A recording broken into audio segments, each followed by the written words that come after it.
Bakit ba stand out ang Japanese takoyaki for me? Imagine this, crispy on the outside, creamy and gooey on the inside. Tapos may big chunks pa ng octopus. Isa talaga to sa pinaka-enjoy namin nung pumunta kami sa Japan a few years ago. But, good news! You don't have to fly to Japan anymore for that authentic Japanese takoyaki experience. Because ang daming branches ng Gindako sa Philippines.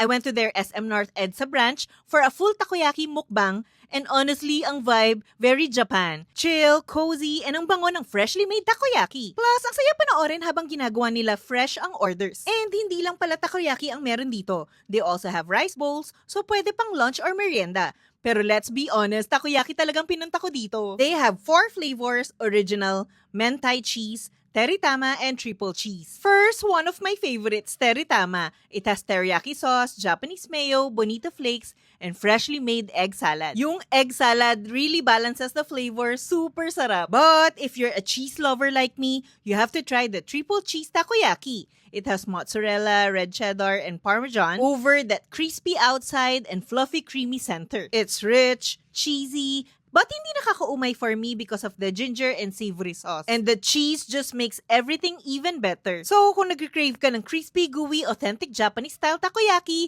you don't have to book a flight to Japan. Gindako might just hit the spot.